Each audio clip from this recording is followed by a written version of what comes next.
Bienvenue dans cette nouvelle année 2025. Nous sommes donc le 27. Bienvenue au 20h. Qu'est-ce qui se passe avec Joseph Kabila qui a donc demandé l'annulation du mandat donc de l'élection présidentielle en Afrique. Bienvenue donc sur cette chaîne sociopolitique décryptage, analyse et questions.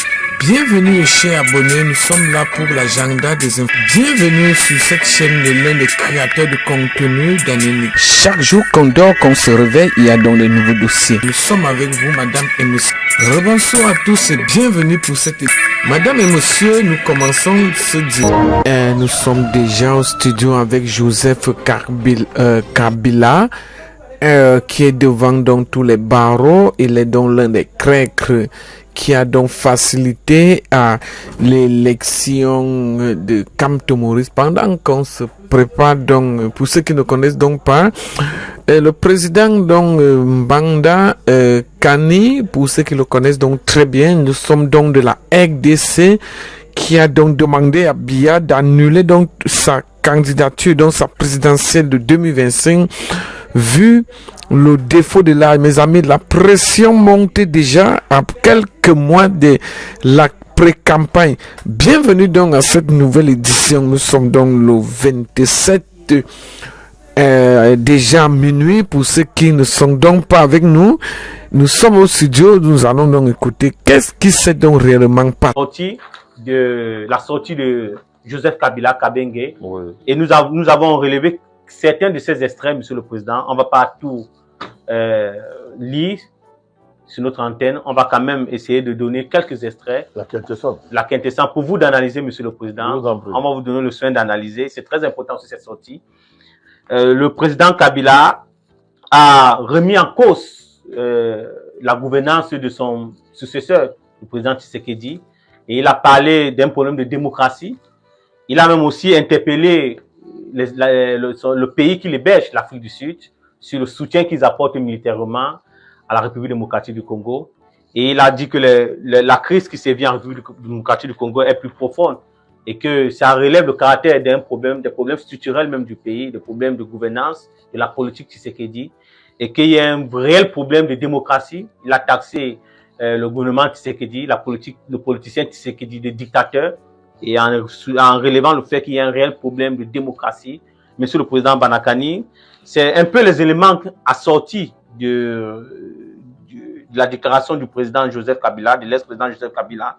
À votre endroit, nous allons vous poser cette question de nous dire, de commenter et de nous dire, est-ce que cette sortie de Joseph Kabila vient renforcer le doute de sa complicité ou bien vient vraiment blanchir, autant plus qu'il avait été accusé par Félix Tshisekedi à Munich? Non, ça vient clarifier. C'est ce que nous on demandait. Et comment est-ce que ça clarifie, Monsieur le Président? Nous avons demandé au Babu de sortir de son silence pour clarifier sa position et les choses sont claires. Mais il est sorti et il a clarifié sa position. Il soutient le 1-23, vous avez bien suivi ce qu'il dit.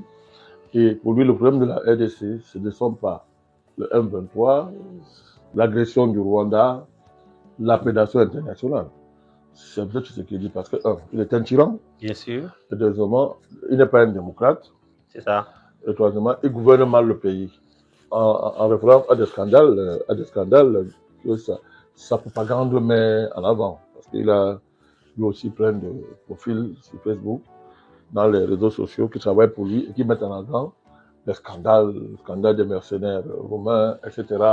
Pour dire que c'est la pire gestion que le pays a eue. Nous allons déconstruire ces arguments un à un et dire ce qu'il faut lui faire. Allons-y, Président, pour la gouvernance des internautes, parce que c'est très important, d'autant plus qu'il y a une bonne frange des partisans de Kabila qui nous suivent, qui nous suivent. Donc, nous avons apporté à ce monsieur tout le soutien à l'époque terrible, lorsqu'il subissait la pression de la communauté internationale autoproclamée, lorsqu'il y avait le débat sur son troisième mandat. Vous vous souvenez, nous on lui a apporté. On s'en souvient, Monsieur le Président. On avait tout fait pour que le pays ne tombe pas. Ça a débouché sur cet accord, n'est-ce pas, de passation de pouvoir entre lui et le président Tshisekedi. Mais le temps faisant, nous nous sommes rendus compte que, mais attends, mais ce monsieur, il est l'un des problèmes majeurs de la RDC. Il est un des problèmes majeurs de la RDC. Bon, dites-moi, ils sont d'où d'abord? On va aller pas à pas. Son père, c'est qui? Son père, c'est... Sa mère, c'est qui? Son père, c'est Kabila, qui a été président du Il a Congo. grandi où? Non, je répète encore. Son père, c'est qui? Vous êtes sûr que c'est Kabila? Hein? Officiellement, nous savons que son père, c'est Kabila. Il a grandi où? Voilà, officiellement. Mais je vous ai dit que tout montre que c'est pas vrai. Vous êtes en train de dresser le portrait de Joseph Kabila. On ne sait pas d'où il sort. Il a grandi où? Il a même fait... il sort d'où? Parce qu'il faut qu'on aille loin, cette affaire. Allez-y, Monsieur le Président. Voilà, parce que d'abord, il faut d'abord savoir ça. Parce que c'est important pour comprendre les positions qu'il a aujourd'hui. C'est même important, même pour revenir même sur la passation du pouvoir, la tendance là, qu'il y a eu en RDC. Donc, c'est ce qu'il dit, c'est un tyran. D'accord. Kagame est démocrate. C'est ça. Le M23, tous ces consorts, Kagame sont des démocrates. C'est ce qu'il dit qui tue depuis 30 ans. C'est ce qu'il dit qui a causé 20 millions de morts depuis 30 ans. C'est ce qu'il dit qui a tué plus de 1 000 personnes en Goma. Si on pense seulement ce cas-là. Qui veut des enfants. C'est ce qu'il dit. Mais je ne sais pas si vous pouvez comprendre comment des gens peuvent inverser les faits avec une sérénité apparente. Les scandales que ces partisans répandent sur les réseaux sociaux, le scandale des mercenaires, oui, il y a eu un scandale. Il y a des sérieux problèmes de gouvernance en RDC. Ça, il n'y a pas de balade dessus, c'est ce qu'il dit. Mais, ok, lui là, il est mal placé pour donner des leçons.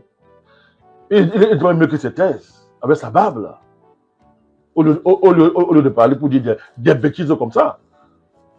Dan Getler, c'est qui? Dis-nous, Monsieur le Président. Dan Getler était son homme des mines. Ni Congolais, il était Congolais ni de père, ni de mère, machin. Dan Getler, c'était un Israélien. Faites des recherches sur lui. Donc, il reproche, lui, à Tshisekedi, ce qu'on lui a passé le temps à faire quand il était au pouvoir.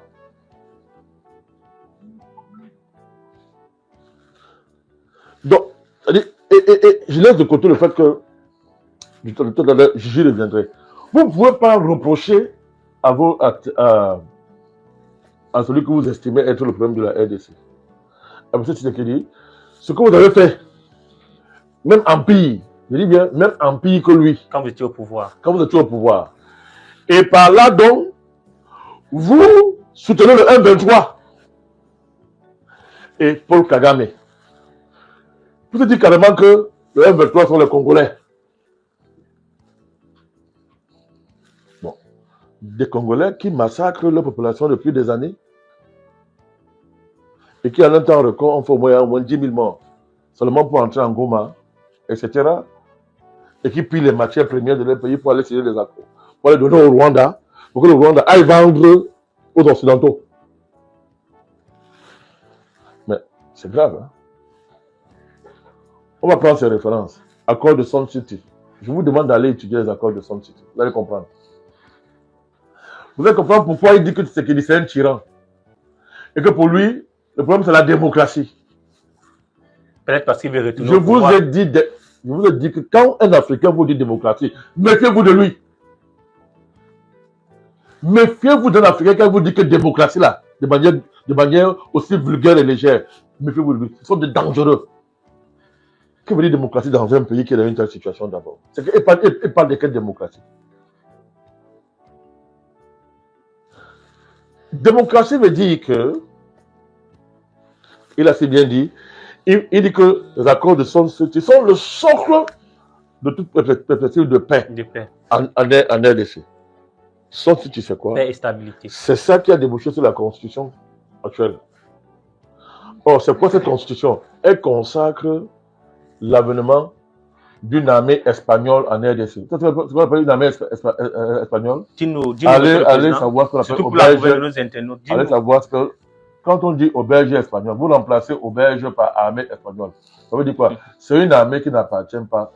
C'est une armée on ramasse la nationalité de toutes parts dans le monde. On ramasse n'importe qui, on met là dans l'armée. Des mercenaires? Ouais, c'est-à-dire que je vous dis que c'est même pire que les mercenaires. Donc, son site vise donc à sacraliser en fait l'inexistence possible d'une armée digne de son nom en RDC, capable de défendre les frontières du pays et de protéger le territoire. Donc, son City, c'est l'apologie et la consécration, n'est-ce pas, du projet de prédation internationale, du projet occidental des Grands Lacs, à savoir, à défaut de balkaniser la RDC, d'en faire un pays qui n'existe pas et qui n'appartient pas à ses populations. C'est de ça qu'il s'agit. Mais c'est ce qu'Abel appelle démocratie. C'est ce que lui, c'est ce qu'il a pratiqué durant son règne. Vous voyez ça? Vous voyez pourquoi on parle de démocratie? Il ne condamne pas le M23, il ne condamne aucun crime, il ne condamne rien, il ne condamne pas l'agression du Rwanda sur son prétendu pays, il ne condamne rien, il dit que son problème c'est Tshisekedi. Il s'est vraiment figé, il s'est vraiment focalisé sur le président Tshisekedi. Je laisse de côté le fait qu'il est propriétaire des milices lui-même, qu'il finance avec l'argent qu'il a volé quand il est au pouvoir. Mais c'est de ça qu'il s'agit. Allez voir, quand vous allez lire le processus les différents processus, Luanda, Nairobi. Vous allez voir que ce qui distingue les deux processus, c'est que d'un côté, le processus je crois que c'est Nairobi, le processus de Nairobi, c'est l'ensemble des forces des groupes armés, étrangers et locaux. On a identifié près de 266 groupes armés en RDC.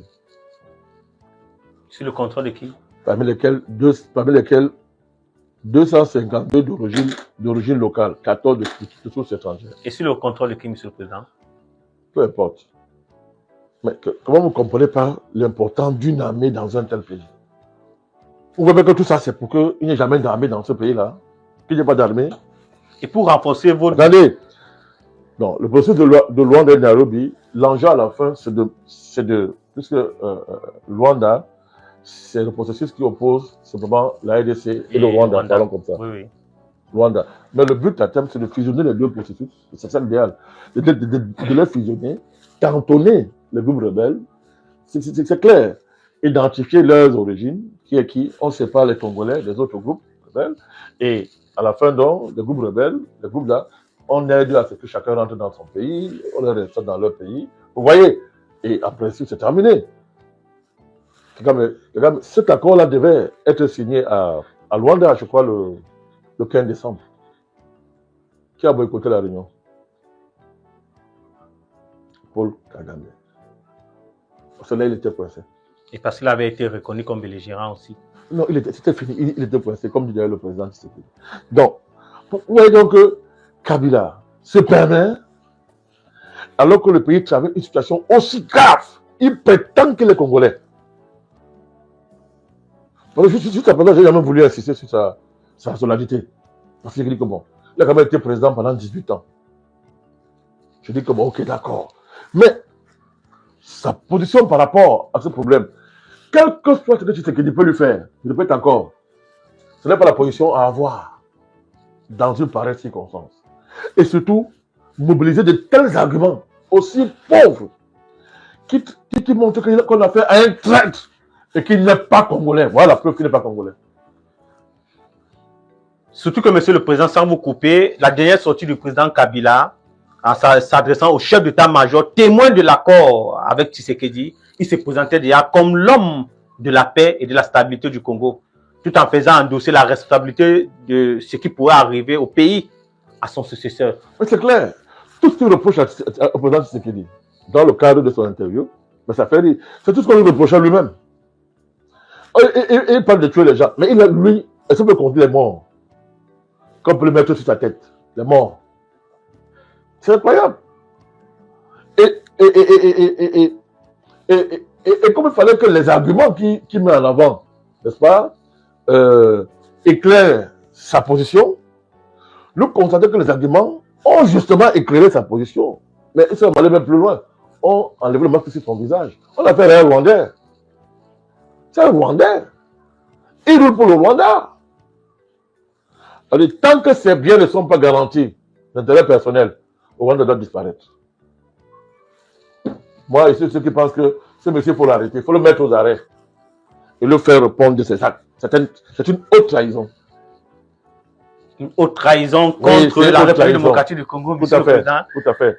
Les Congolais doivent tirer toutes les leçons du comportement de Kabila. Ce n'est pas un Congolais. C'est un agent du Rwanda. C'est peut-être la stratégie du félin. Quel félin. Quel félin. J'ai entendu dire qu'il est silencieux, il ne parle pas. Il est charismatique. Il n'a aucun charisme. C'est un vaurien. C'est un vaurien, ça. Vous lâchez votre pays comme ça, dans une belle situation, vous lâchez votre pays. Vous n'avez pas besoin de prendre de la hauteur. Le Congo passe avant Kabila et Tshisekedi. C'est incroyable. C'est un vaurien. Il faut l'arrêter. Il faut l'arrêter. C'est un agent du Rwanda et de l'étranger. Lui-même, Kabila. Quand un pays est menacé de disparition, on tait ses égaux. On met de côté ses intérêts particuliers. Et s'il avait un jour même fait la politique, on peut avoir été président, ça se voit. On peut être président même 100 ans sans faire la politique, sans jamais faire la politique. Parce que qu'est-ce qu'on voit là? Il est vide, c'est un tonneau vide. Surtout qu'il a été ancien président. Mais il devait être le premier à donner la main à Tshisekedi. Il aurait vu le gain qu'il aurait gagné. Il y a encore les membres de l'état-major qui Je dis qu'il aurait vu le gain qu'il aurait gagné s'il était un vrai politicien. On a affaire à un mercenaire. C'est un mercenaire. Le Congo, pour lui, comme pour tous les politiciens congolais, pour la plupart, le Congo, c'est un butin. Chacun veut avoir sa part de gâteau là-dedans. Ils n'ont jamais pensé le Congo comme étant une nation, une grande nation, qui a une grande vocation en Afrique et dans le monde. Ils ne sont jamais arrivés à ce niveau. Y compris le président Tshisekedi. C'est maintenant que le président Tshisekedi commence à comprendre la tâche à laquelle il a été appelé. C'est maintenant. Dans cette déclaration de Joseph Kabila, devait-il faire honte si son père était encore là? C'est son père. Hein. Vous avez la preuve. Mais néanmoins, monsieur le président. J'ai demandé d'où il sort. Ça, c'est Ouattara. Ouattara, non? Ouattara, moi, non, c'est au moins qu'il est burkinabé. Lui, il sort d'où? Donc, il est allé faire le doctorat pour venir dire des bêtises comme ça. Il faut dire qu'il est devenu docteur. Pour dire des bêtises comme ça. Mais c'est incroyable. Je veux juste ressortir là la sécession idéologique qui existait entre Kabila père, qui incarnait le nationalisme, un dernier général de Lumumbis. C'est quoi un fils qui n'assume pas le passif et l'actif de son père? C'est un fils, hein? Bon, c'est pour ça qu'il aime son fils. C'est quoi un héritier? Quelqu'un qui assume votre passif et votre actif. Mais ce troubadour, c'est une honte. Mais c'est un troubadour. C'est incroyable. Bon, ok, Kabila père est son fils. Supposons que Kabila père, voilà son fils. Ça, c'est Kabila. Kabila père est mort pourquoi? Il est mort parce qu'il était contre ses alliances avec le M23 et le Rwanda. Il voulait même quand il s'alliait, même quand Kabila père faisait des alliances, c'était pour l'intérêt du Congo au point de donner sa vie. Bien sûr, monsieur le président. Musée, il est connu pour ça. Bon, regardez-moi ce type-là, qui prétend être son fils. Regardez-le. Mais regardez-le.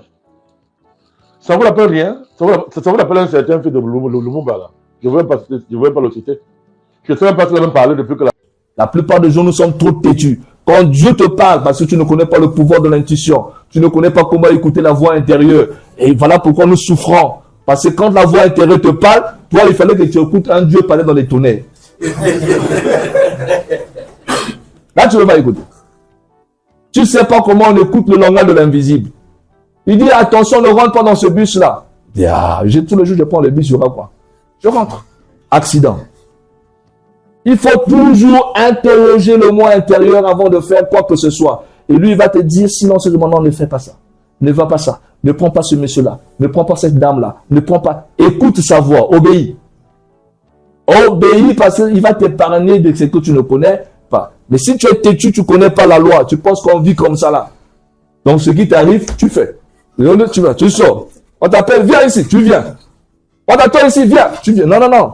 Interroge ton cœur, est-ce que je dois sortir ou pas? Est-ce que je dois rentrer dans ce train-là ou pas? Est-ce que je dois prendre cet avion-là ou pas? Interroge et écoute la voix intérieure. S'il lui dit ne sors pas, même s'il y avait des avantages, reste à la maison. Reste à la maison. Parce qu'en pensant trouver de l'avantage, tu risquerais de trouver que du malheur. Et ça, on ne connaît pas ça. Ça nécessite une éducation mystique. Il n'y a que dans le mysticisme qu'on apprend ça.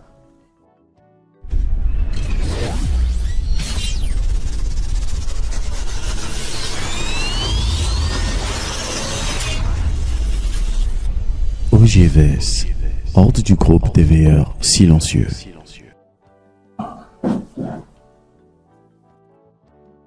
Dans la voie spirituelle et dans la voie initiatique, ou dans la pratique en général, même dans la prière pour certains, il n'y a pas de à peu près. Il n'y a pas d'amateurisme. C'est un chemin où on n'improvise rien. La seule chose qui peut nous aider, c'est la connaissance de comment fonctionne la loi. Donc, il faut déjà partir d'un fondement. Le fondement sur lequel on doit se baser, c'est de savoir qu'en tant qu'être humain, nous ne nous sommes pas créés nous-mêmes. C'est la première des choses qu'il faut retenir. Et ça, il ne faut pas l'oublier.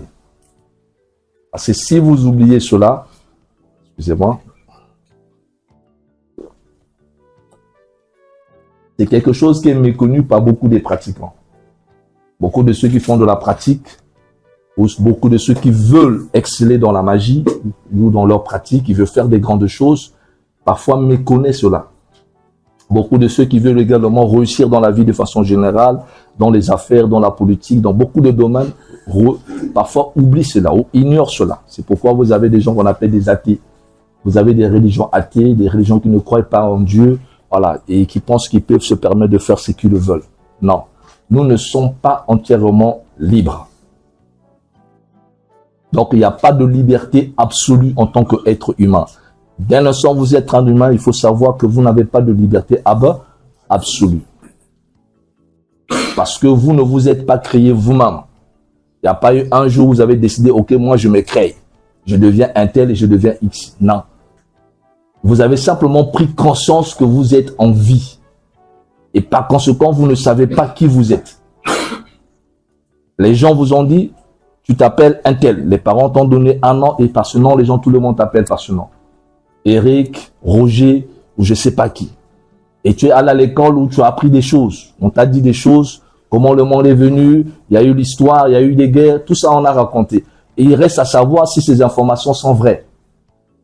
Tu n'as pas le temps d'aller rechercher pour vérifier tout ce qu'on t'a appris à l'école. Et l'école t'a dit, il faut avoir des diplômes si tu veux réussir, si tu veux être bien un jour, donc il faut aller. Et les parents mettent la chicotte tout le temps, il faut que tu puisses aller à l'école. Bref. Et là-bas, on a eu des professeurs qui nous ont enseigné. Parmi ces professeurs, il y a beaucoup des ignorants. Il y a un gros ignorant qui prend simplement un livre et vient te dicter. Après, il rentre pour à la maison, il attend le salaire à la fin du mois. Lui-même, il ne connaît même pas ce qu'il a enseigné. Il va t'enseigner la philosophie sur Platon, sur Descartes. Il ne connaît même pas qui est Platon, qui est Descartes et qui est Thalès. Il va t'enseigner l'histoire ou la géographie, la première, la deuxième guerre mondiale à sa manière. Il va t'enseigner l'histoire de l'esclavage à sa manière, telle qu'on lui a appris, c'est telle qu'il va transmettre. Donc, c'est du perroquet. Il ne fait que reproduire lui aussi ce qu'on lui a enseigné par ses professeurs. Et donc, si à l'origine, l'enseignement qu'on avait donné était faux, ça veut dire quoi? Lui aussi va transmettre que la même fausseté. Et c'est comme ça qu'on va te construire. Et dans la société également, tu vas rencontrer des amis, des parents, et chacun va essayer de mettre sa philosophie sur ta tête pour dire il faut faire ça, il faut faire ça, il faut faire ça. Il reste à savoir si ce qu'il dit est vrai. À l'église aussi, le pasteur aussi, tel qu'on lui a enseigné, lui aussi va enseigner à sa manière ce qu'il a compris par rapport à sa Bible ou par rapport à son Coran. Il reste à savoir si ce qui a été dit à l'intérieur est vrai ou faux. Alors, si tu ne prends pas le temps de te réveiller pour aller à la recherche de ta propre connaissance et de ta propre vérité, tu vas te perdre. Pourquoi tu vas te perdre? Parce que je vais te dire la vérité. 90% des informations que tu reçois ne sont que des faussetés. Et peut-être 10% seulement a de la vérité. Parce que les gens n'auront pas le courage de dire la vérité. Ils n'auront pas le courage de dire la vérité. Et si tu ne connais pas la vérité, si tu ne la cherches pas de toi-même, tu vas vivre dans des illusions, c'est-à-dire ce qu'on appelle des fausses croyances. Tu vas grandir avec beaucoup d'illusions dans la tête, croyant que c'est de la vérité. Et jusqu'à ce que tu sois en face de la réalité, que tu prennes conscience que ce n'est pas ça. Mais ça sera déjà trop tard. Et c'est comme ça que nous évoluons. Nous grandissons de fausseté en fausseté. Je dis bien, nous grandissons de fausseté en fausseté jusqu'à ce que nous-mêmes nous recherchons la vérité et que nous puissions comprendre nous ayons la vraie connaissance. Et ce n'est pas été établi par hasard parce que le monde s'est construit autour d'un système. Et ce système ne veut pas que la masse et la majorité puissent avoir la connaissance. Donc, le système s'est arrangé de telle sorte que certaines informations soient retirées et qu'on mette à la disposition des masses que des fausses informations pour les dérouter de peur qu'ils aient la connaissance. Mais la vérité, c'est que c'est quoi? C'est que le monde est né de quelque chose dont nous ignorons. La tradition africaine ancestrale égyptienne ne nous parle pas de la création du monde, mais il nous parle de la naissance du monde. Le monde est né. Et donc, cette naissance, le monde a été engendré. Donc, l'univers et tout ce que nous voyons a été engendré. Qui l'a engendré? On ne le connaît pas. C'est pourquoi la tradition africaine parle du Dieu inconnu, Atum.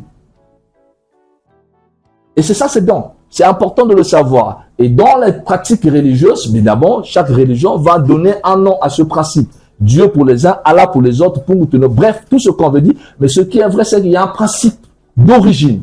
Je ne parlerai même pas de principe créateur. Parce que c'est un principe d'origine. Donc, il y a un principe d'origine qui est là. Et ce principe d'origine, c'est le 1. Si tu veux le comprendre, il faut suivre les mathématiques. La géométrie sacrée. Parce que quand tu prends le 1, avant le 1, il y a le 0. Le 0, c'est quoi? C'est le chaos. Le 0, c'est le chaos. Mais le 0 va sortir le 1, le premier nombre. Et à partir du 1 va naître le 2, deuxième nombre. Après 2 va venir 3, troisième nombre. Donc le 1, c'est le principe premier. C'est du 1 que chacun de nous est sorti. S'il n'y avait pas eu 1, toi, tu ne seras pas là. Et ce 1-là, appelle Dieu si tu veux. Quelqu'un d'autre l'appellera avec un autre nom. Mais il est le 1. C'est le principe de l'unité. C'est le principe d'origine. Donc, l'origine de tout, c'est l'unité. Et après, il y a eu 2. 2, c'est le principe de la dualité. Donc, si le principe premier 1 est au niveau supérieur, le principe qui vient après, c'est le 2. C'est notre existence. Donc, si 1 est la vie, alors 2, c'est l'existence. Et donc, l'existence et la vie, c'est deux choses. Il y a la vie qui n'a jamais connu de temps et d'espace. Il y a l'existence qui a un début ici et aura une fin. Ça veut dire que tu es venu à l'existence et tu as eu un début ici. Ça veut dire qu'après tu auras une fin. Il y a toujours une porte d'entrée et après il y aura une porte de sortie. Il faut garder ça à l'esprit. Et ça, c'est la sagesse des anciens. Il y a une porte d'entrée et après il y aura une porte de sortie. Et tu ne peux pas faire autrement. C'est pas toi qui avais conçu ça comme ça. C'est comme ça que ça se trouve. Qui que tu sois, tu dois passer par là. Et ça, c'est ce qu'on appelle l'existence. Et l'existence repose que sur deux piliers. La dualité. C'est-à-dire, cette dualité, c'est ce que vous appelez par les notions du bien et du mal, qui en réalité n'existent pas. Sinon, qu'il n'y a pas le bien, il n'y a pas le mal. Ce sont des polarités pour maintenir la complémentarité de l'équilibre universel. C'est pourquoi il a fallu qu'il y ait un masculin et il y ait un féminin pour qu'il y ait équilibre complémentaire. Il n'y a pas contradiction. C'est pour se compléter, pas pour se contredire, afin qu'il y ait l'harmonie dans l'univers. Et il ne peut pas avoir de l'harmonie s'il n'y a pas l'équilibre des contraires. Pour que l'harmonie soit, il faut que les contraires soient équilibrés. Il faut que le négatif et le positif s'équilibrent. Tu ne peux pas enlever le négatif. Tu ne peux pas enlever le positif. Il faut que tu les équilibres parce que les deux sont importants. Ces deux, c'est important. L'homme ne va dire que non, nous, on va seulement vivre entre nous les hommes, pas des femmes. Et les femmes, on va dire non, on n'a pas besoin des hommes, nous les femmes. Ça ne marchera jamais. Vous n'allez pas résoudre ça. Parce que c'est un principe qui n'a rien à voir avec le règne humain, ça a à voir avec tout l'univers. Le minéral, vous avez le même principe. Dans le végétal, vous avez le même principe. Dans le règne animal, vous avez le même principe. Dans le règne humain, vous avez. C'est vrai que lorsque nous dépassons le règne, nous partons et nous rentrons dans l'androgyne, nous redevenions encore des âmes. À ce moment-là, le principe cesse. Donc, le principe de cette dualité, il faut prendre conscience de ça. C'est même que par là que tu peux comprendre la notion de magie noire ou de magie blanche. En réalité, il n'y a pas de magie noire et il n'y a pas de magie blanche. Donc, quelqu'un parle de la magie noire, c'est un ignorant. Et quand quelqu'un parle de la magie blanche aussi, c'est un ignorant. Les deux ne comprennent pas ce qu'ils font. Le vrai pratiquant de la magie ne parlera pas de magie noire ni de magie blanche parce qu'il n'a jamais eu de magie. C'est comme quelqu'un va dire, il y a un dieu de bien, il y a un dieu du mal.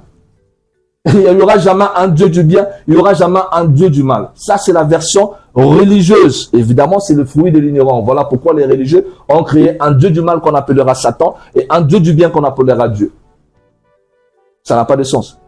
Il faut savoir que Dieu est au-delà du bien et il est au-delà du mal. Et dans Dieu, il y a la rigueur, il y a aussi la bonté. Il est bon avec les bons, il est rigoureux avec les méchants. C'est la loi. Donc, si tu comprends cette notion, ça te permettra maintenant de faire ta pratique. Si tu ne méconnais la loi, tu risqueras de fausser dans la pratique. Et la loi, c'est que la grande loi, c'est la loi de l'harmonie. Parce que s'il n'y a pas l'harmonie, il n'y aura pas la vie. Donc, s'il y a la vie, il faut que cette vie repose sur quelque chose. Et cette chose, c'est là, c'est l'harmonie. Et la vie, elle, va descendre pour un temps et va continuer son parcours. C'est pourquoi nous sommes des êtres éternels. Chaque être humain est un être éternel. Donc, c'est à lui de pouvoir savoir vivre en harmonie avec la loi pour que finalement la loi le protège, pour que la loi te garde, pour que la loi t'élève. Il n'y a que la loi qui peut t'aider. Et cette loi, ce n'est pas une loi humaine. Ce n'est pas une loi d'une religion. La religion ne peut pas créer une loi. C'est une loi cosmique, universelle. Et ce sont des lois naturelles. Voilà pourquoi lorsque nous parlons de magie, c'est la science des secrets de la nature. C'est tout. Il ne faut pas chercher autre définition. La magie, c'est pas d'abord le miracle et tout le reste et tous les gris-gris on va faire. Non, c'est d'abord une science, c'est d'abord une connaissance, c'est d'abord une sagesse qui te permet de comprendre comment les lois de la nature fonctionnent. Et c'est la base de cette compréhension que toi maintenant tu vas agir. C'est comme ça que la science a évolué. La science a évolué en se servant de la magie. C'est-à-dire, les scientifiques dont nous parlons, ce sont des mystiques et des mages qui ont récupéré la démarche magique pour pouvoir exploiter leur physique et tout ce qu'ils sont en train de faire. Pour fabriquer le bateau, il fallait qu'ils comprennent comment les lois de la physique fonctionnaient. Pour faire l'avion, il fallait comprendre comment les lois de la physique fonctionnaient. Sans ça, ils n'allaient pas réussir. Et ils ont réussi parce qu'ils ont obéi à la loi de la nature pour pouvoir dompter la nature. Comme disait Henri Bergson, on ne peut commander à la nature qu'en lui obéissant. Ça veut dire si tu veux commander la nature, tu veux devenir puissant et fort, il faut que tu comprennes comment on obéit à la loi. Tu ne peux pas réussir à commander la nature en désobéissant à ses lois. La nature va te rattraper. Maintenant, c'est comme ça que les gens veulent faire. C'est-à-dire les gens veulent être puissants. Ils veulent être grands, ils veulent être forts, ils veulent être riches, ils veulent avoir tous les honneurs, mais sans obéir à la loi de la nature. C'est aller contre ta propre destruction. Parce que tu ne peux pas contourner la loi. Tu contournes la loi de la vie, tu te détruis. Toi-même, tu te détruis. Et c'est comme ça qu'il y a eu au cours de l'histoire des civilisations qui se sont détruites eux-mêmes. Parce qu'ils ont voulu aller au-delà ou contourner la loi de la vie. Ils ont oublié que le principe divin, le principe d'origine, le principe créateur pour les uns, qui a conçu ce monde, est une intelligence infinie. C'est-à-dire, en termes d'intelligence, tu ne peux pas le dépasser en intelligence. Et comme c'est une intelligence, il nous dépasse tous en intelligence. Il a pris des dispositions déjà avant que toi, tu ne viennes dans le monde. Pour que l'équilibre universel ne soit pas violé. Quand tu as compris ça, tu deviendras fort. Je vais t'expliquer comment tu deviendras fort. Quand tu n'as pas compris ça, tu resteras faible, quels que soient tes efforts. Et c'est là que tu peux comprendre comment tu peux orienter ton action mystique, ton action magique pour ta prière. Évidemment, beaucoup de gens prient et ils n'ont pas de résultats. Parce qu'en réalité, pourquoi? Parce qu'on les a appris à prier, mais on ne les a pas montré le secret de la prière. Donc le secret repose sur la compréhension de la loi magique. Et comme la religion a pris la magie, a jeté la magie, et a voulu leur présenter un Dieu qui n'a rien à voir avec la magie, or ça n'existe pas. Parce que dès l'instant où vous parlerez de Dieu, vous parlerez de la magie. Parce que le pouvoir, le seul pouvoir qui est dans l'univers, c'est le pouvoir magique. En dehors du pouvoir magique, il n'y a plus rien. Le soleil que vous voyez, la lune que vous voyez, les étoiles que vous voyez, c'est le fruit de la magie. Les choses concrètes, c'est pas ça qui a fabriqué ça. L'astronomie n'a pas fabriqué ça. L'astronomie n'a jamais fabriqué des étoiles. C'est une chose qui constate. Simplement, il exploite les informations laissées par des pratiquants de la magie de l'Antiquité depuis l'Égypte, la Mésopotamie et tout le parce que les anciens avaient l'astrologie. Donc les anciens déjà connaissaient qu'il y avait des astres, qu'il y avait des planètes. Et les planètes étaient des maisons des divinités. Ils ont donné le nom. Donc c'était des forces cosmiques. Donc c'est cette curiosité qui a amené la science à vouloir. Donc en réalité, ils ne font rien que constater. Mais ils doivent avoir le courage de dire que nous sommes dans un univers qui est magique. Il faut comprendre et garder cette notion en tête. Parce que si tu le comprends, je vais t'expliquer comment tu vas changer ta vie. Voilà pourquoi il y a des choses qui ne dépendent pas de toi. Il y a certaines choses qui ne dépendent pas de toi. Il y a des choses que tu ne peux pas contrôler. Tu ne peux pas tout contrôler dans ta vie. C'est impossible, tu vas te fatiguer. Donc, il y a des choses que tu ne peux pas contrôler parce que tu ne les maîtrises pas et tu ne les connais pas. Et les exemples les plus simples que je prends le plus souvent. Lorsque tu es là, tu ne peux pas contrôler le battement, le mouvement de ton estomac. Tu ne sais pas comment ton estomac fonctionne. Pourtant, chaque jour, tu manges, tu as un estomac. Est-ce que tu peux m'expliquer comment ça fait? Est-ce que tu es là pour regarder l'estomac, comment ça fonctionne? Il fait son travail. Il fait son travail. Merveilleusement. Ton cœur bat chaque jour. Tu ne contrôles rien. Tu n'as pas le pouvoir sur ton cœur. Pourtant, c'est ton corps. Mais tu n'as aucun pouvoir pour dire, OK, aujourd'hui, le cœur, arrête d'en avoir pendant 2-3 minutes. Ça ne marchera jamais. Tu montes, tu descends, ça ne marchera pas. Parce que ça ne dépend pas de toi. Ce n'est pas sous ton contrôle. Quand tu enlèves tes cheveux poussent. Tu ne vas pas là dormir pour dire les cheveux aujourd'hui poussent. Non, non, non, ça va pousser. Que tu le veuilles ou non, ça poussera. Tu enlèves, ça va pousser. Parce que la loi de la nature veut que ça pousse. Maintenant, si tu te bats contre ça, tu vas te faire du mal. Pour dire, je ne veux pas voir mes cheveux pousser. Tu es en train de chercher des problèmes là où il n'y en a pas. Il y a des choses qui ne sont pas sous ton contrôle. Donc, on ne perd pas le temps pour ça. Parce que tu ne le comprendras jamais. Et si tu agis ainsi, tu es un ignorant. Je prends un exemple simple de la vieillesse. Tu montes, tu descends, tu vas vieillir.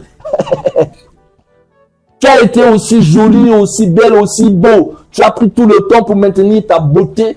Que tu montes ou tu descends, tu vas vieillir. Donc, au lieu de perdre du temps à combattre la vieillesse, commence à préparer ta vieillesse. C'est encore mieux que tu prépares ta vieillesse que de pouvoir combattre le retard. Parce que c'est un combat déjà perdu. Mais c'est ce que nous faisons en réalité. Et c'est pourquoi nous voyons que la vie est difficile. Elle est difficile parce que nous avons été mal informés et nous voulons changer ce qu'on ne change pas. Nous rentrons en conflit avec la loi de la vie qui est la loi magique. Et quand nous commençons à violer la loi de la vie qui est la loi magique, ben la loi fait quoi? Ben la loi, on ne la viole pas. Quand tu la violes, la loi frappe. Ce n'est pas que Dieu te punit. Dieu ne peut pas punir quelqu'un. Et Dieu n'a jamais puni quelqu'un. Ces fausses croyances religieuses nous amènent à pouvoir... Ça ne marche pas. Dieu ne peut pas te punir. Si jamais tu te punis, c'est que quelque part, c'est toi qui t'es exposé. Parce que tu n'as pas compris quelque chose. Nul n'est censé ignorer la loi. Première chose. Et si tu veux bien appliquer une loi, tu dois la connaître. Pour tirer les avantages de cette loi, tu dois la connaître.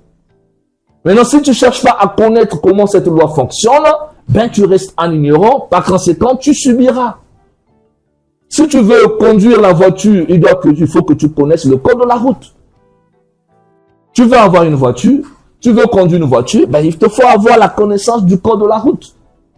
Maintenant, si toi tu dis que je m'en fous de le code de la route, moi pourvu que j'ai ma voiture, on va voir.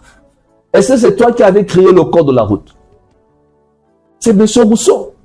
Donc, lui, il sait pourquoi il a créé et ça a été accepté de façon universelle. Donc, toi, tu ne peux pas décider contre tous ceux qui ont pris cette décision. Avec quelle force? La finalité, c'est quoi? C'est toi qui vas partir. C'est toi qui vas subir. Tu vas subir à cause de quoi? Pas parce que Rousseau veut que tu puisses subir. C'est parce que tu n'as pas voulu respecter la loi. Et la vie, c'est la même chose. Ce n'est pas toi qui as créé la vie. Et la vie n'a jamais reçu de création. Personne n'a créé la vie. La vie est. Et elle restera toujours comme Dieu d'ailleurs. Personne n'a créé Dieu. Dieu est. Dieu est. Mais il n'existe pas. Dieu n'a jamais existé. Ceux qui parlent de l'existence de Dieu, c'est des ignorants. Oh, Dieu existe. Dieu ne peut pas exister parce que celui qui existe est au-delà du temps et de l'espace. Toi, tu existes parce que tu as une existence. Mais Dieu, lui, il ne peut pas exister. Donc, parler de ton Dieu qui existe, ben, tu es en erreur. Dieu est. C'est tout. Il est. Il n'a pas connu de commencement, il n'aura jamais de fin, il est. On monte, on descend, on meurt, on revient, Dieu est. Nous allons partir, ceux qui viendront après nous continueront à croire à une divinité. Peu importe comment on va faire. Parce qu'il ne peut pas vivre sans croire à quelque chose. Parce que c'est comme ça. Maintenant, ne cherche pas à comprendre Dieu en question, tu vas te casser la figure parce que tu ne comprendras pas. Il te faut beaucoup d'études pour comprendre ça. C'est pourquoi la religion a simplifié la chose pour dire, il ne faut pas trop bouder. Crois. C'est tellement facile. Parce que ça sera compliqué. Le prêtre va se plaindre, le pasteur va se plaindre, il ne pourra plus expliquer certaines choses. Il dit non, crois seulement. Et c'est important de comprendre donc le principe. Et si tu comprends qu'il y a un principe supérieur qui est là, et que ce principe supérieur a mis la vie à notre disposition, nous vivons, et la vie, elle est magique. En ce moment, je dois comprendre quelle est la loi de la vie. Et une fois que je comprends cette loi, je commence à pouvoir obéir à la loi de la vie qui est la loi de la nature. Plus j'obéis à cette loi, plus la loi me protège et plus j'avance. Et lorsque je ne comprends pas comment ça fonctionne, je vais aller à l'encontre de la propre loi. Je vais aller à l'encontre de la nature. Et la nature ne pourra plus me protéger parce que je viole ces lois. C'est comme un enfant qui n'obéit pas à sa mère. Mais le jour qu'elle aura besoin de la protection de maman, maman fera quoi? Maman ne pourra rien faire pour toi. Pourquoi? Mais parce que tu ne l'as jamais obéi, tu ne l'as jamais reconnu, tu n'as jamais écouté ce qu'elle t'a dit. Et la nature, c'est le symbolisme de la mère, de la femme, de la déesse d'Isis. Et quand on a compris ça, maintenant je vais rentrer sur le sujet du choc en retour. Souvent, lorsque nous faisons de la magie, on dit qu'il faut faire attention au choc en retour. Oui, parce que le problème, ce n'est pas de la magie. C'est que de façon, nous vivons chaque jour. Le fait que tu vis, il faut que tu retiennes une chose, que toute action que tu vas entraîner, que tu vas engager, aura forcément une réaction. Que tu fasses de la magie, que tu ne fasses pas de la magie, dès l'instant où tu es en vie et que tu es un être vivant, un être humain, chaque fois que tu fais quelque chose, attends-toi à une réaction. C'est pourquoi si tu es sage, avant d'agir, tu dois d'abord réfléchir. Il faut que tu aies la sagesse de supporter le choc quand ça reviendra. Le problème, c'est que quand il s'agit d'agir, nous ne réfléchissons pas, nous nous permettons de tout, et lorsque la nature commence à nous aider, pas à nous punir, parce que la nature ne punit pas, mais il aide. Dieu ne te punit pas, mais il essaie de t'aider. Donc, lorsque la loi du retour, qu'on appelle choc en retour, revient, qui est le retour à l'équilibre et à l'harmonie primordiale. Parce qu'au départ, il y avait l'équilibre. C'est la déesse Mahat, égyptienne. Voilà pourquoi l'Égypte était grand. Parce que tout Égyptien connaissait la Mahat, respectait la Mahat, obéissait à la Mahat. Et les 42 doigts de la Mahat étaient strictement respectés dans la maison, dans le foyer. Quand les enfants viennent en dire la Mahat, la justice et la vérité cosmique. Voilà pourquoi quelqu'un pouvait laisser au marché ses biens. Il ne verra pas quelqu'un venir voler ça. Parce qu'il sait que s'il vient voler les biens là, la loi de la Mahat étant violée, il finira par subir. Il passera au tribunal d'Osiris. Eh bien, il va descendre dans les bancs inférieurs. Donc c'était connu, tout le monde connaissait. C'est pourquoi l'Égypte, la tradition ancestrale africaine, avait un niveau de moralité que tu ne peux pas expliquer. On n'obéissait pas à Dieu parce qu'on avait peur, mais parce qu'on comprenait comment la loi fonctionnait. Donc ça ne sert à rien. Si ce que je veux engager, je le paierai 3 fois de plus. Donc on appelle ça triple, la loi du triple retour. Triple retour, donc pas 3 fois tu vas payer. Peut-être ce n'est pas aussitôt, mais t'en fais pas. La loi n'oublie pas. Donc, d'une manière ou d'une autre, tu en subiras encore. Donc, pendant que tu pensais trouver de l'avantage pour avancer, au contraire, tu es en train de reculer. Et quand ça va frapper, est-ce que tu seras de taille pour endurer le choc? Et le plus souvent, dans la majorité des cas, quand ça frappe, ben les gens n'arrivent plus. Ils n'arrivent plus parce qu'ils n'ont pas été préparés. Celui qui a été préparé, qui sait, il peut dire, ok, moi je vais engager et je vais supporter. Ah, d'accord. Pas de problème, tu es libre. Mais si toi, tu ne connais pas, tu engages et tu engages, lorsque la loi triple va se mettre en mouvement, est-ce que tu es de taille pour tenir? Beaucoup ne sont pas de taille pour tenir. C'est pourquoi quand la loi triple frappe, la majorité des gens se dispersent. C'est des plaintes, c'est des pleurs, c'est toute forme de... je ne peux pas parler. Mais oui, mais parce que, est-ce que tu as obéi à la loi? Et c'est ça qui faisait la force de l'Afrique, de notre continent. Et nous, on n'avait pas besoin qu'il y ait des policiers, des prisons. Ces histoires-là sont venues après. Pourquoi on va avoir besoin des policiers, des prisons? Ils vont venir faire quoi? Hein? Ils vont venir faire quoi? Toutes les dispositions ont été prises de telle sorte que tu ne peux pas. C'est que si tu oses, c'est que tu es quelqu'un d'autre. Tu ne peux pas. Et lorsqu'on est ignorant de ces choses-là, évidemment, c'est à ce moment-là qu'on joue avec la vie. Et je l'ai dit, la vie, tu ne peux pas jouer avec ça parce que c'est magique, la vie. Et faire de la magie, ce n'est pas faire quelque chose de nouveau, non. C'est aller à la compréhension profonde des lois de la vie. C'est ça la magie. Et plus tu vas avoir cette compréhension, plus tu vas commencer à comprendre, plus ça va t'aider pour que tu puisses t'en sortir. Pourquoi parler de la loi triple? J'ai vu beaucoup de gens n'arrivent pas à bien expliquer ça. C'est très simple. Il faut savoir qu'en tant qu'être humain, nous sommes une âme-personnalité. Nous sommes une âme, d'abord. L'âme, là, c'est la conscience de Dieu. En nous, c'est la vie. L'âme, là, c'est la vie. La vie que tu portes, là, c'est l'âme. Sans l'âme, là, toi, tu ne seras pas là en train de bouger. Donc, l'âme, là, c'est la vie. L'âme, là, c'est la pureté. L'âme, là, c'est le bonheur. L'âme, là, c'est tout ce que tu veux. La puissance, le pouvoir. Tout ça, c'est l'âme. L'âme contient tout en lui. Tel que tu imagines Dieu, c'est tel que l'âme est. Les attributs que tu donnes à Dieu, c'est les attributs que ton âme détient. Mais cette âme n'est pas seule. L'âme est associée à quelque chose qu'on appelle la personnalité. Et la personnalité, c'est ce qui te définit en tant que personne. C'est ce qui fait qu'on soit différent, parce que chacun de nous a sa personnalité. Mais nous sommes qu'une seule âme. L'âme qui est en toi n'est pas différente de l'âme qui est en moi.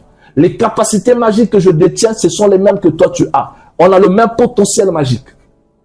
Et tout être humain que tu vois a ce même potentiel parce que chaque être humain porte la vie en lui. Donc, il n'y a pas un être humain qui dit que moi je n'ai pas la vie. Sinon, tu ne serais pas là. Tu avais dit que si tu as la vie en toi, tu as déjà la magie avec toi. Quelle magie tu cherches? Maintenant, le rôle de la société, c'est que c'est quoi? C'est que la magie étant diabolisée, salie, finalement, les gens ont la magie et ne veulent pas s'en servir. Parce qu'ils ont peur. Et cette peur n'est que le résultat de leur quoi? De leur fausse croyance et de leur ignorance. Et la personnalité qui est associée à ton âme est triple. Elle est trois. Parce que dans cette personnalité, tu as le mental, tu as le corps émotionnel et tu as le corps physique. Tu as trois corps de base. Le corps mental, le corps émotionnel et le corps physique. Ces trois corps, ce sont trois instruments qu'on t'a donnés pour que tu agisses. Donc, lorsque nous parlons de l'action, chaque fois que tu veux agir, tu agis en tant que personne, tu agis de façon triple, de façon 3. Voilà pourquoi la tradition ancestrale Congo dit « Makuku matatu, malamba Congo ». La loi triade. Sans les trois, il n'y a pas vie. Et la loi 3, c'est la loi de la manifestation. C'est par ça qu'on réussit à manifester quelque chose. Tu veux créer une entreprise, tu veux te marier, tu veux attirer quelqu'un dans ta vie, tu veux résoudre un problème. La loi triple fera son œuvre. Si tu sais comment gérer la loi triple, tu réussiras. Il n'y a pas quelque chose que tu ne réussiras pas avec cette loi. C'est une formule magique, mais connue par nos traditions africaines. Connue, mais non maîtrisée. Les Africains sont là en train de regarder le monde. Ils disent, on arrive. Mais vous avez tout avec vous. Qu'est-ce que vous attendez pour pouvoir mettre ça en mouvement? Vous avez la magie avec vous. Mais parce que, bien entendu, vous avez rejeté votre magie. Parce que lorsqu'on parle de magie aujourd'hui, on pense que c'est l'Occident. Comme le mot magie est en français. Et le manga chez nous, c'est le mage. Le Nganga, c'est le mage, dans la tradition Congo. Le Nganga, c'est le mage. Donc, si c'est le Nganga, c'est le mage, ça veut dire que c'est un expert en quoi? Dans la sagesse mystique. Et cette sagesse mystique, c'est quoi? C'est de la magie. C'est tout. Quand tu as compris maintenant ça, et que tu peux maintenant agir, je vais t'aider à comprendre, tu comprends la loi triple. Tu sais que toute action que tu vas engager, forcément aura une réaction. C'est pourquoi toutes les prières sont exaucées. Donc quelqu'un ne peut pas me dire que non, ma prière n'a jamais été exaucée. En fait, c'est parce qu'il n'a pas appris le secret de la prière. Sinon que toutes les prières que nous faisons sont exaucées. Et l'univers ne fait que nous renvoyer ce que nous avons demandé par nos prières. Et chaque jour, les gens prient. Chaque jour, les gens prient. Mais comme ils ne connaissent pas l'art de la prière, qui est basé sur la puissance de la vie une, par conséquent, qu'est-ce qu'ils font? Pour eux, prier, c'est quand ils sont allés à l'église. Ou quand ils vont se retrouver quelque part en train de faire la prière. Non. 24 heures sur 24, il ne se passe pas une seule seconde sans que toi tu fasses une prière. Ça veut dire que tu pries au quotidien. 24 sur 24, tu fais des prières. Parce que tu engages des actions sur tes 3 niveaux de personnalité. Par ton mental, ton corps émotionnel et ton corps physique. Le mental, c'est le siège de ta pensée. Le corps physique, c'est le siège de tes émotions et de tes sentiments. Et le physique, c'est le siège de tes passions et de tes désirs. C'est ça qui fait que tu sois humain. Tu as des passions, des désirs. Tu as des sentiments, des émotions. Et tu as aussi le mental pour réfléchir, penser et raisonner. Maintenant, le problème, c'est de savoir comment on a structuré ces 3 choses-là. Et tu vas comprendre pourquoi je l'ai dit au commencement que nous avons été mentis. Parce que les fausses croyances qu'on nous a données, c'était pour nous déstructurer. La religion nous déstructure. L'école va nous déstructurer. Les parents, s'ils sont des ignorants, vont nous déstructurer. La société va nous déstructurer. Et là, nous sommes un gros ignorant qui ne connaît pas. Et alors, on va jouer à quoi? À l'apprenti sorcier. À l'apprenti chimiste. Prenez un chimiste qui ne connaît pas les lois de la chimie. Et vous lui donnez les produits chimiques. Et il commence à s'amuser avec les produits chimiques, les acides nitriques, je ne sais pas quoi, il ne connaît rien. Ben, il va brûler la maison. Vous allez seulement apprendre que pouf, le laboratoire a plus feu. Parce que le gars ne connaît pas que ça, on ne mélange pas ça avec ça, ça. Il ne connaît pas. Et c'est la même chose dans la pratique mystique et spirituelle, même dans la prière. Quelqu'un qui n'a pas appris la magie, qui ne connaît pas les lois de l'univers, qui ne maîtrise pas les régions supérieures, l'harmonie des anges, la hiérarchie supérieure, les ancêtres, tout, comment il fonctionne et tout ça, va commencer à faire des invocations, des prières à la va-vite. Ben, sans pourtant savoir quelles sont les forces qui sont en train de s'engager, il va s'attirer de fous des états égrégores parce qu'il y a des esprits qu'on ne met pas en contact.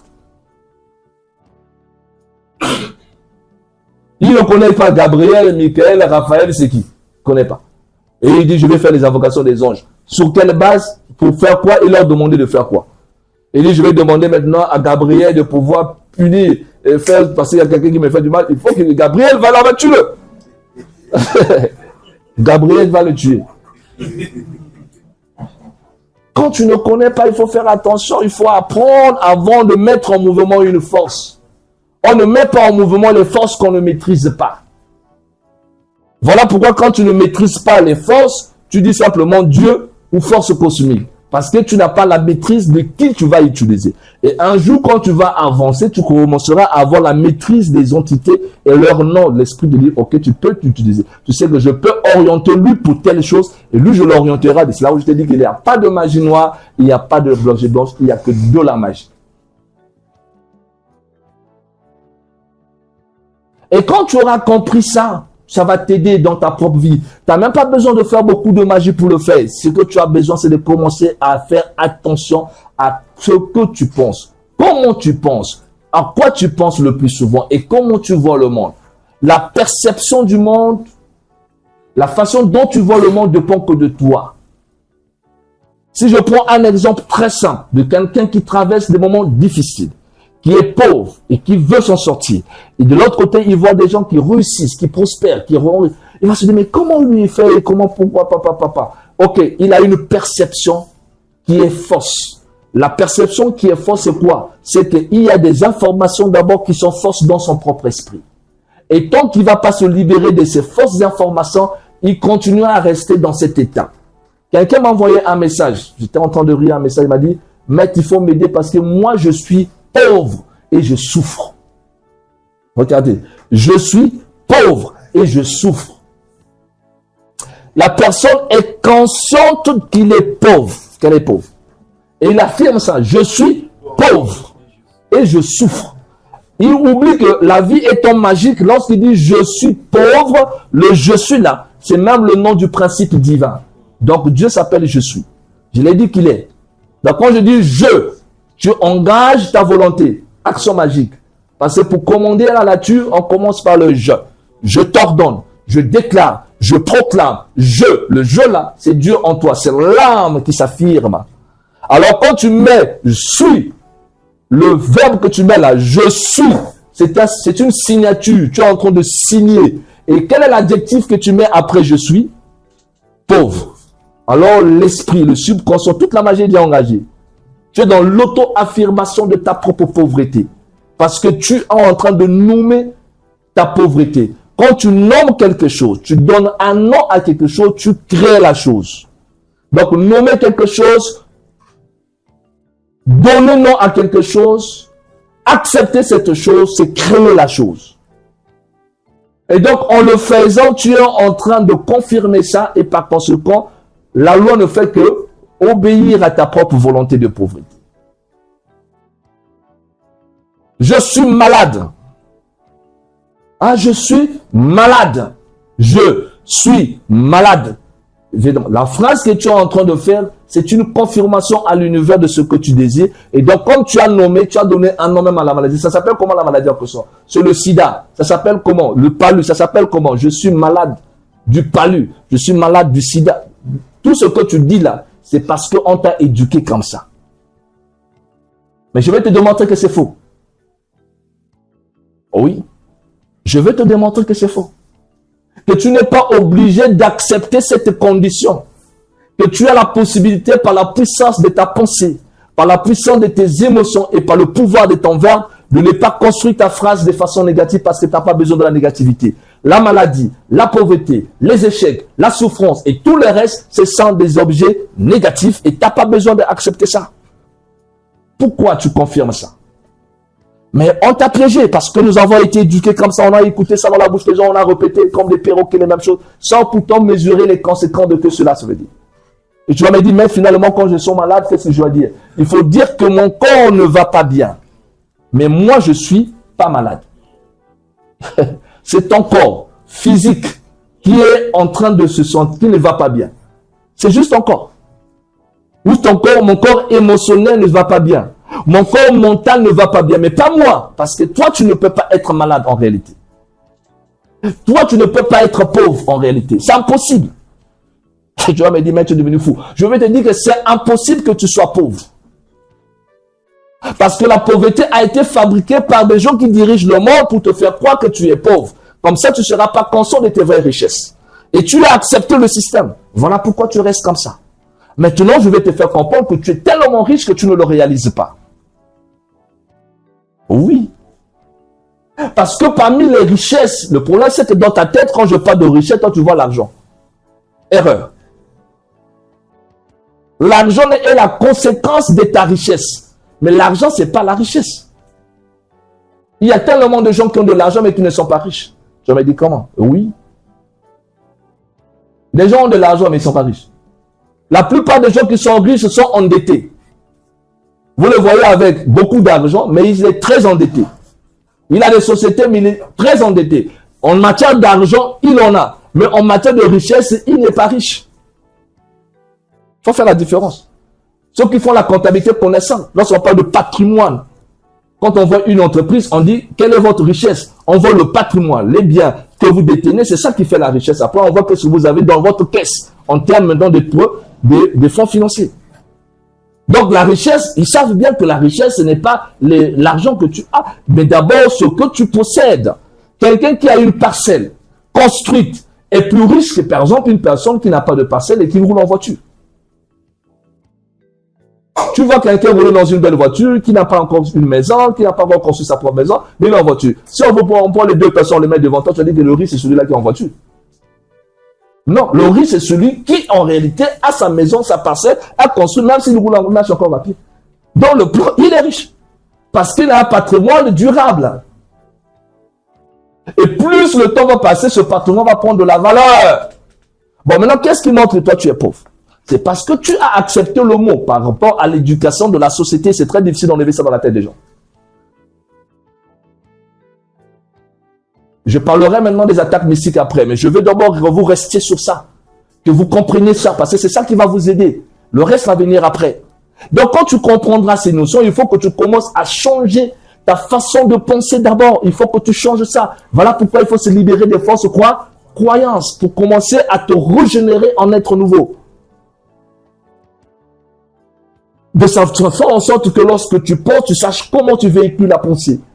Et comment est-ce que tu ressentes les émotions. Et comment est-ce que tu vas agir dans le plan physique. La triple personnalité, la loi triple. Nommer le diable. Croire au diable, c'est fabriquer son propre diable. La loi du verbe. Lorsque vous ceux qui lisent la Bible, mais lorsqu'on a amené devant Adam, soi-disant, les gens, on a dit quoi? Il faut qu'il commence il a commencé à leur donner des noms, non? Mais quand tu donnes le nom à quelque chose, tu amènes quelque chose à l'existence.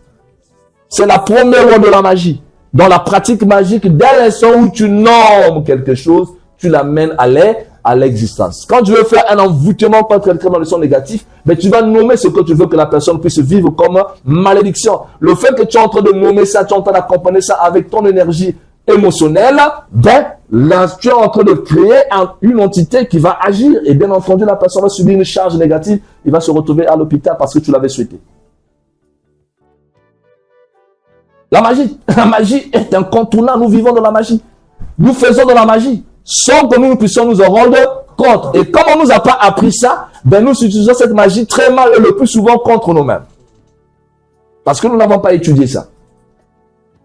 Et donc, vous allez grandir avec ces mécanismes de pensée, de je suis mal et je suis ceci, toujours les connotations négatives et tout le reste. Et après, ça va détruire votre confiance en vous-même et au point que vous allez pouvoir vous bloquer vous-même d'abord. Ce qu'on appelle l'auto en vous.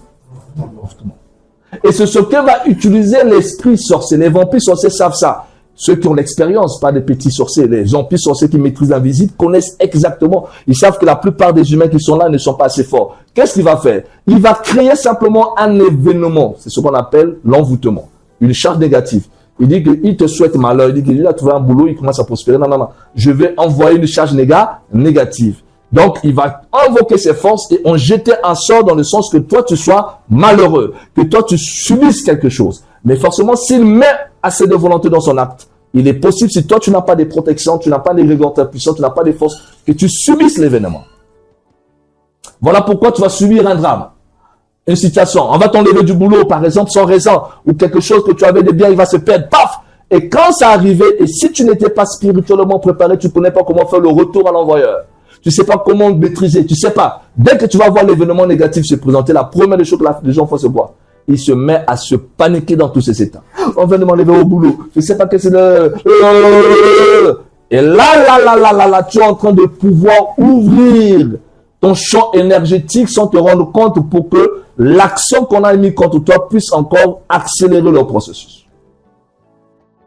Et cette fois-ci, ce n'est pas lui qui sera là tous les jours pour t'envoyer des chars parce qu'il n'a pas le temps pour ça. Il avait envoyé une fois. L'événement s'est produit. Toi, tu n'as pas su comment renvoyer le mal. Tu as subi ça. Et quand tu as subi ça, tu as accéléré ça toi-même.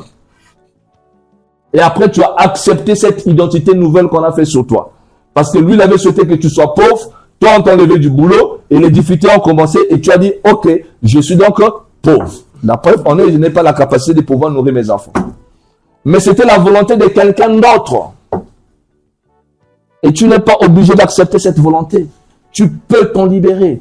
J'ai pris l'exemple de la pauvreté et c'est le même exemple qu'on peut appliquer dans n'importe quelle situation difficile de l'existence. Nous n'avons pas le droit de confirmer l'événement qui nous arrive.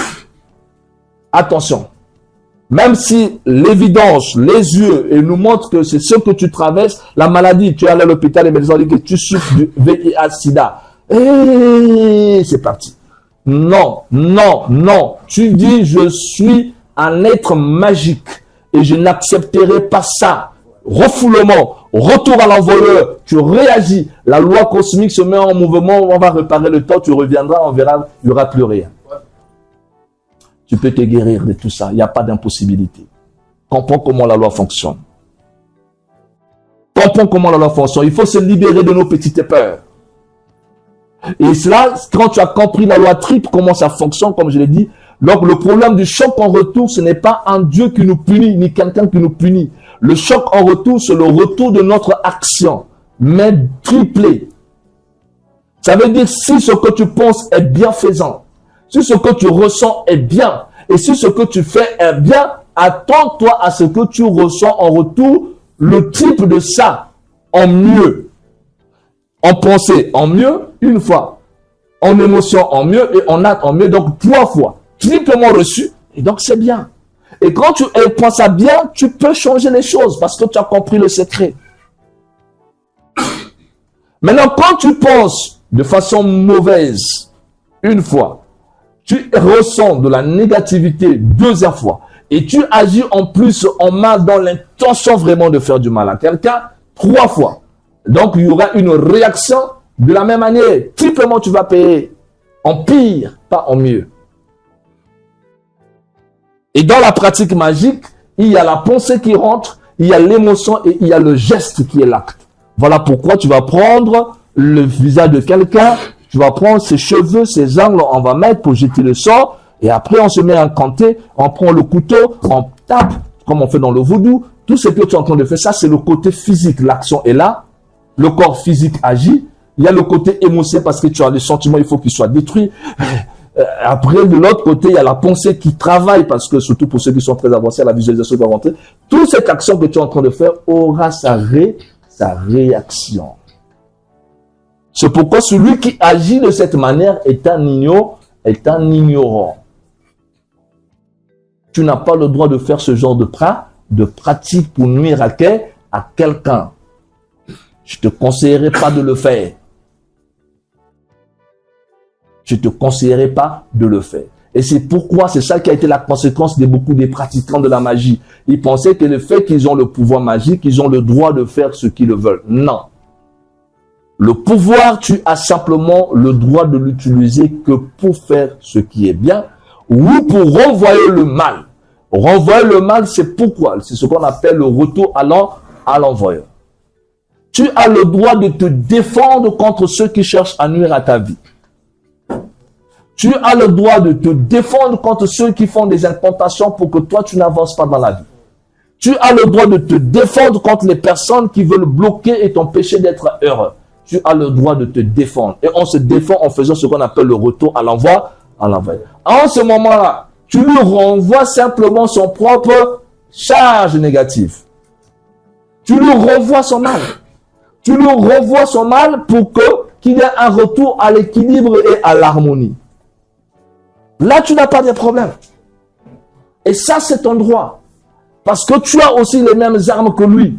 Si lui se sert de la pensée, si lui se sert des émotions, si lui se sert des gestes pour nuire à ta vie et t'empêcher d'être quelqu'un dans ta vie, comme ça se passe dans beaucoup de familles africaines, mais non, toi aussi, tu as le droit de lui renvoyer son mal parce qu'il n'y a pas que lui qui connaît le pouvoir.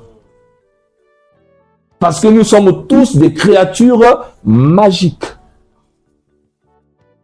Et si tu as appris comment le faire, tu fais un retour à l'envoyeur. Dans le retour à l'envoyeur, tu lui renvoies son mal.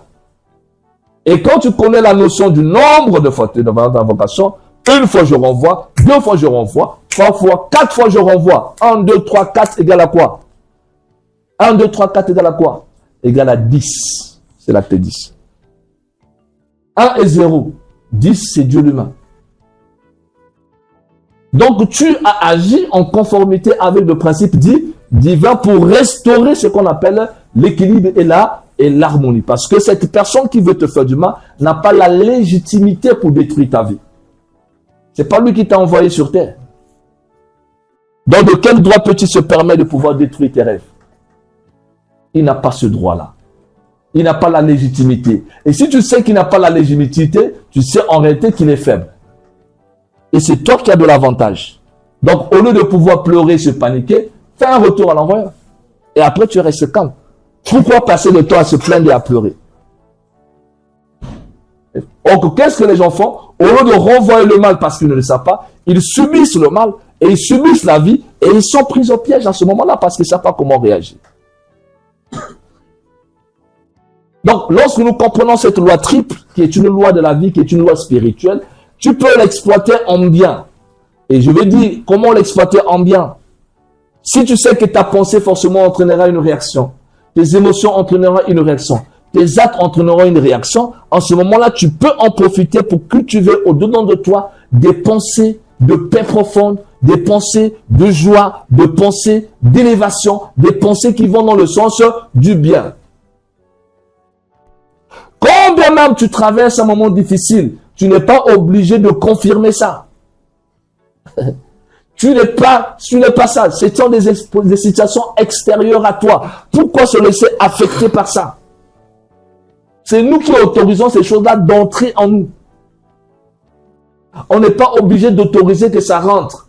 Comme tu vois la vie, il y a l'entrée, il y a la sortie. Lorsqu'on fait un rituel de magie de haut niveau, il y a toujours l'entrée et il y a aussi une sortie.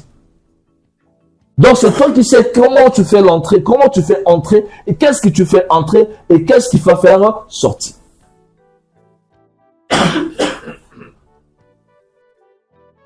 Je veux que vous aider, vous comprenez ça parce que c'est important dans vos pratiques habituelles et même dans vos prières. Si vous comprenez comment la loi triple fonctionne, au lieu de pouvoir subir un problème, fais un retour à l'envoyeur et sois libre. Et dis non, je ne mérite pas de subir cette chose. Ça veut dire qu'il y a eu quelqu'un certainement qui veut que je vive ça. Mais moi, je fais un retour à l'envoyeur, je renvoie le mal et je me libère. Quand tu renvoies le mal, ce n'est plus ton problème. C'est maintenant l'univers qui va s'en occuper. Toi, maintenant, retrouve ta joie et retrouve ta paix, retrouve l'équilibre intérieur. Quand tu retrouves ton équilibre intérieur, tu es plus protégé. Et les grégores, les aides de lumière, parce qu'il y a la loi de l'analogie. L'analogie, c'est quoi? Ce qui se ressemble fait quoi? Ça semble. Nous n'attirons que des choses qui ressemblent à nous. Donc, si tu es en bonne humeur tout le temps, c'est que tu vas attirer forcément que des bons événements. Mais si tu es en mauvaise humeur tout le temps, qu'est-ce que tu veux que la loi fasse? La loi est impersonnelle. La loi ne fait que te renvoyer ce que toi-même tu envoies. C'est quand tu te regardes dans le miroir, ce n'est que ton propre reflet que tu vois. Et c'est pourquoi j'ai dit tout à l'heure que toutes les prières sont comment? Sont exaucées. C'est pourquoi il faut faire attention. Parce que lorsque tu es sous le lit, face à une difficulté, comment tu conçois? La plupart des gens iront sur son fauteuil et ils commencent à imaginer toutes les conséquences de ce qu'il est en train de traverser. C'est pas ça? Ou sur le fauteuil. Et la preuve en est qu'il seulement il est mal à l'aise, il dit achetez-moi d'abord du whisky. Whisky. Je whisky. Tu vois là, tous ces gestes que tu es en train de faire, c'est une communication avec ton monde intérieur. Et ton monde intérieur est un monde magique. Ils ont été mis là-bas que pour exécuter tes prières. Alors, la prière que tu es en train de faire en ce moment-là, elle est une prière négative et dangereuse. Ça risquera de revenir triplement. Et au lieu de voir la situation s'améliorer, qu'est-ce qui va arriver? Ça va encore s'aggraver. Alors, je ne comprends plus rien. Pourtant, on a fait le rituel. Pourtant, on a prié. Pourtant, on a invoqué toute la nuit. Oui, nous avons invoqué, mais quelle est l'attitude que tu as gardée après le rituel? L'attitude intérieure négative entraîne que des problèmes négatifs. Parce que par ton attitude, c'est le corps émotionnel. L'émotion, c'est une énergie qui nourrit le sort. Ça veut dire que tu es en train de nourrir la négativité. Tu es en train de lui donner l'énergie parce que les esprits inférieurs se nourrissent de la négativité. C'est pourquoi un vampire sorcier, s'il veut t'avoir, il faut d'abord qu'il crée une situation qui va te mettre dans un état de négativité. Si mystiquement il n'y arrive pas, il viendra te provoquer physiquement. Il peut même venir chez toi physiquement, il pisse sous tes habits, juste pour voir comment que tu te mettes en colère. Et toi tu dis ça, je ne peux pas accepter ça. C'est pas du tout normal. Comment tu peux te permettre ça? Ça veut dire quoi? Il sait, il n'est pas idiot. Il sait ce qu'il est en train de faire. Il veut simplement baisser ton taux vibratoire. Et il sait que quand le taux vibratoire va se baisser, ton égrégore va s'affaiblir sur le plan spirituel. Et les êtres qui allaient te protéger, des entités, les forces, vont se retirer parce qu'ils ne vont pas supporter ton attitude. Alors le terrain, il est ouvert. La barrière, ton bouclier est ouvert. Et là, maintenant, la nuit, il se concentre pour envoyer les charges et les flèches nocturnes. Demain, tu seras à l'hôpital. On t'a eu. On t'a eu parce que toi, tu es quelqu'un avec qui on ne joue pas. On ne joue pas avec moi. Je vais le montrer qu'il... Oui, on ne joue pas avec toi le jour. Mais est-ce que tu maîtrises la nuit? Quand tu ne maîtrises pas la nuit, il ne faut pas t'hasarder. Là-bas, c'est autre chose. L'erreur de la religion, c'est d'avoir fait croire qu'il y a un Dieu qui est là-bas en train de nous sauver. Non, il n'y en a pas. Il n'y a pas quelqu'un qui est là en train de te protéger si toi-même tu ne sais pas comment te protéger. Je vais te dire la vérité.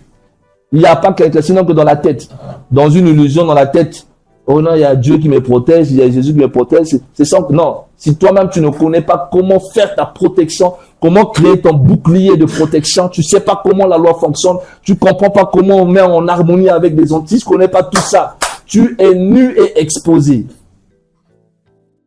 Et comme tu n'as pas la connaissance, on va jouer facilement avec toi. On va créer une situation simple qui va te mettre. Et voilà pourquoi j'adore les femmes. On me dit, maître, qu'est-ce que tu dis? Oui. Voilà pourquoi j'adore les femmes.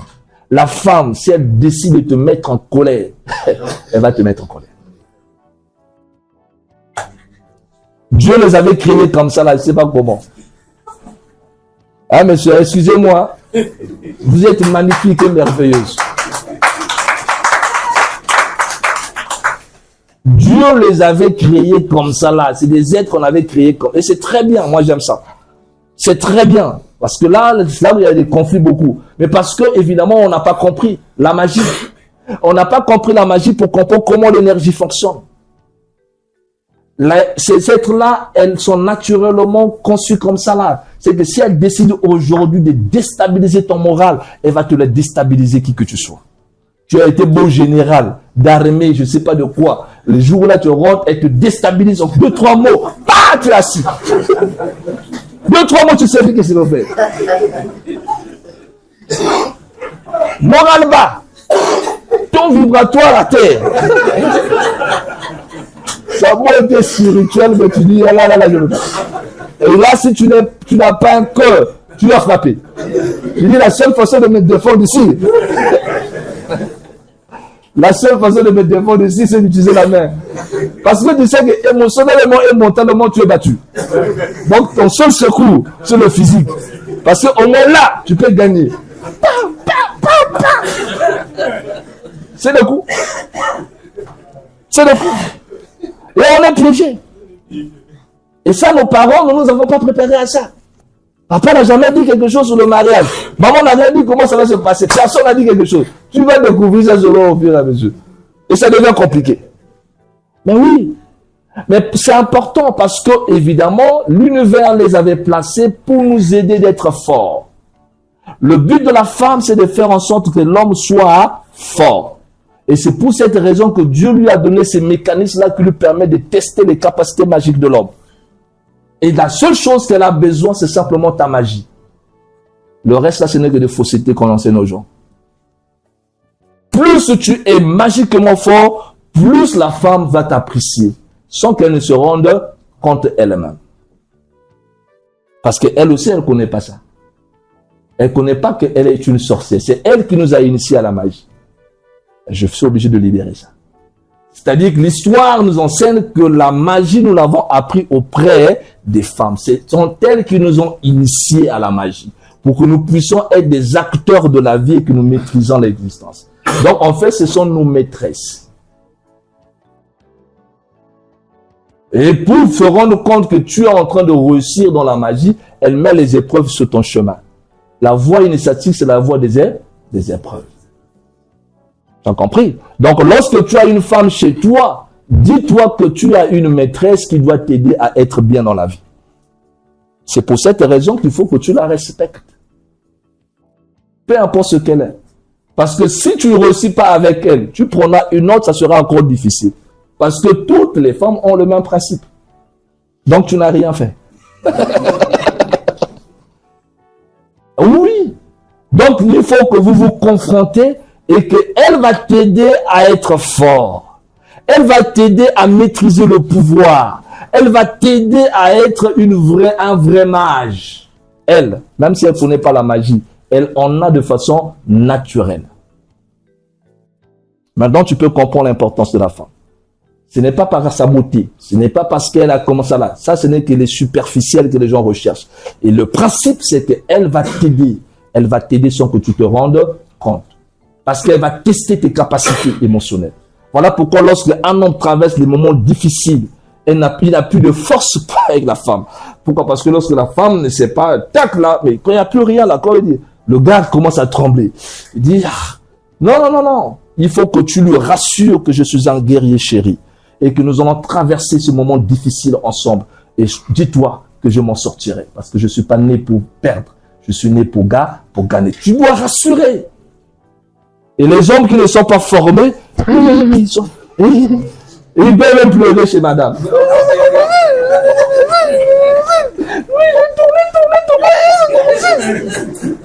Bon, tu vas pleurer chez elle, elle va faire quoi? Elle va faire quoi? C'est pourquoi là, ça va dire, ok chérie, ça va aller. Elle comprend, t'es pas magique, tu n'as pas la magie. Tu es faible. T'as pas la magie? Tu pleures? Tu te plains? Toi? T'as rien. Oui. Et après le jour qu'elle va partir, tu vas dire que non, il m'a abandonné au moment des moments difficiles. La faute revenait à qui? À toi-même. Est-ce que tu es obligé de venir te plaindre chez elle? Non, est-ce que tu es obligé de venir te plaindre chez elle? Tu n'as pas besoin de faire ça. Oui, ça se passe mal, ok, ça n'a pas... Non, c'est bon. Oui, c'est bon. Oui, non, c'est bon. Le projet est en cours. Je suis en train de travailler, je me concentre. C'est comme ça qu'il faut faire. Tant que tu sauras faire, elle restera là. Mais si elle fout, c'est parce que toi-même, tu es en train de lui montrer que maman, je n'ai rien. Je suis pour moi, on m'a déjà vaincu. La vie a déjà gagné. Maintenant, elle va faire quoi? Elle va partir. Et tout ça, c'est le fruit de notre mauvaise éducation. Nous avons été mal éduqués, je le répète. Ah oui, moi je suis en revoit contre la société parce que la société m'a mal éduqué. Et heureusement que la magie m'a récupéré. Et la magie m'a permis de comprendre les lois et de commencer évidemment à pouvoir trouver ma place dans la société pour dire non. Je ne dois plus suivre ce qu'on m'a enseigné. Je dois commencer à adopter qu'est-ce que la loi me dit. La loi me dit, attention à ça, ne te plains pas, ne fais pas ceci. La loi me dit, fais pas ça parce que ça va affaiblir ta propre force magique. Un homme ne pleure pas. Parce que c'est un martien. Il provient de la planète rouge, la planète de la lutte et du combat. C'est pourquoi nous avons besoin de tissus rouges. Tu comprends? Et quand tu vois nos ancêtres, c'était le rouge. C'est pas pour hasard qu'ils portent le rouge. Ça veut dire la lutte et le combat. Et c'est pourquoi les objets étaient colorés en rouge, en magie, ou le son des animaux. C'est pour monter la puissance de la ville de combat. Donc le mystique, évidemment, c'est quelqu'un qui s'appuie sur la force rouge. Nous trouverons des exercices sur ça dans les enseignements. Et quand tu vas comprendre la force de Mars, c'est la force du guerrier. Et donc face à la vie, tu n'as pas droit à pouvoir montrer tes faiblesses. Plus c'est dur, plus c'est bien. Pourvu que tu ne te plains pas. Mais quand tu commences à te plaindre, ça veut dire que tu es vaincu. On dit, oh, on arrête, il n'arrive plus. On arrête, on va le faire reposer un peu. Et tu perds le temps. Mieux vaut foncer. S'il faut subir, si j'ai peut-être un choc en retour, on ne sait pas qu'est-ce que tu as eu à faire, peu importe, il y a peut-être la loi karmique, peu importe. Mais sache que chaque chose qui t'arrive de mauvais, pour toi, que tu appelles mauvais, tout événement négatif que tu traverses est un bien caché, un bien codé. Si tu comprends cette vérité, tu vas changer ta vie. Si tu ne comprends pas ça, tu vas répéter la classe et tu reviendras. Ça reviendra encore parce que tu n'as pas encore compris. Et tant que tu ne comprendras pas, tu n'avanceras pas. La même épreuve, tu vas subir ça pendant des années. C'est pourquoi les gens vont faire 2 ans, 3 ans, 4 ans, 5 ans, 10 ans. Rien ne change dans sa vie. Mais parce qu'ils ne veulent pas accepter les leçons. Le mal n'existe pas. Le bien n'existe pas. Le mal et le bien, ce sont des notions inventées par des humains. Oui. Les principes sont au-dessus du bien et au-dessus du mal. La loi, c'est la loi de la vérité et de la justice cosmique, de l'harmonie universelle. Commence à rentrer en harmonie avec toi-même, tu peux le faire. C'est ce que nous faisons dans nos méditations. Dès que l'harmonie est établie en toi, sur le plan mental, sur le plan émotionnel, c'est fini. Les actes vont suivre la loi de l'harmonie. Qu'est-ce que vous cherchez dans la vie? Qu'est-ce que vous cherchez dans la vie? Et là, tu peux maintenant comprendre combien est-ce que Dieu est bon. Pas lorsque nous étions des religions, on disait Dieu est bon, sans pourtant savoir pourquoi Dieu est bon. Dieu est bon, Dieu est bon. Et quand les problèmes arrivent, ah Seigneur, ça marche pas. Mais tu avais dit qu'il était bon, non? Mais le mystique, quand il dit que Dieu est bon, c'est parce qu'il dit, oh, la loi elle est là. Je peux l'exploiter à mon avantage. Et si je sais comment l'exploiter à mon avantage, j'évolue. C'est pourquoi celui qui te cherche du mal, tu le laisses. C'est lui qui est en ignorant. Parce que lui, il va recevoir son propre choc. Tu lui renvoies son mal et toi, tu continues ton chemin. Il met les obstacles pour t'empêcher d'avancer. Tu lui renvoies son mal et tu continues ton chemin. Il va subir. Il va subir. Tu auras même pitié de lui après. Parce que c'est un ignorant qui ne connaît pas. Il n'a pas le droit, il n'a pas la légitimité de te faire souffrir. Oui. Si nous comprenions cette chose-là, le monde évoluera. Nous évoluons. On ne va pas perdre de temps à gérer ceux qui sont dans le mal. Nous allons plutôt exploiter la loi du bien. Ce que les Égyptiens appellent la loi de Ra. Le soleil le brille qui est pour tout le monde. Donc, l'image du soleil, tu dois rayonner comme le soleil. Et quand tu libères la lumière, tu fais pas des choix. Tu dis, je donne la lumière à tout le monde. Recevez la lumière. Recevez le bonheur. Recevez de la joie. Voilà. Tu es là. Depuis le matin, tu te réveilles, la gratitude. Mais pourquoi on dit Amen? Amen. Pourquoi Amen? Amen. Ainsi soit-il. Pourquoi Amen? Parce que dans Amen, c'est là que se trouve la clé de la résolution des problèmes. Dans Amin, c'est là que se trouve la clé de la résolution des problèmes. Ça, c'est chez les Arabes. Mais c'est la même chose. Et lorsque je dis c'est fait, mais c'est ça la formule, c'est fait. La demande est déjà partie. Donc si tu envoies le bien, si tu envoies le bien en pensée, en émotion et en acte, c'est fini, tu seras bien. Ta personne ne peut te maudire, il n'arrivera pas. Parce que chaque fois que tu vas émettre les rayons de positivité de bien, tu vas attirer les égrégores bénéfiques. Les ancêtres glorifiés dans la lumière, ils vont commencer à venir chez toi parce qu'il y a l'harmonie autour de toi. Et cette harmonie, les anges en ont besoin, les êtres de lumière en ont besoin, et tu vas héberger des esprits lumineux chez toi. Qui va commencer à te faire du mal? Quand quelqu'un va se faire des incantations pour pouvoir te souhaiter malheur, il y a tout un ensemble des écrans, des barrières. Il faut qu'il brise d'abord toutes les barrières des forces qui t'entourent. Il va arriver. Il connaît combien des entités t'entourent. C'est lui qui va subir. Avant même qu'il finisse l'invocation, il va recevoir un choc. Ah oui. Et je me souviens, pour la première fois, je suis allé à la radio. Il y a un marabout, j'étais son oncle, qui a essayé de faire un petit jeu contre moi. Il m'a envoyé un boa, vous imaginez? J'avais 22 ans. Et je n'avais jamais encore été attaqué comme ça là dans la rue. Paf, boa! Mais est-ce que j'avais une protection? Non, je n'avais rien. Je n'avais que la lumière, que l'enseignement des maîtres. C'est tout ce que j'avais.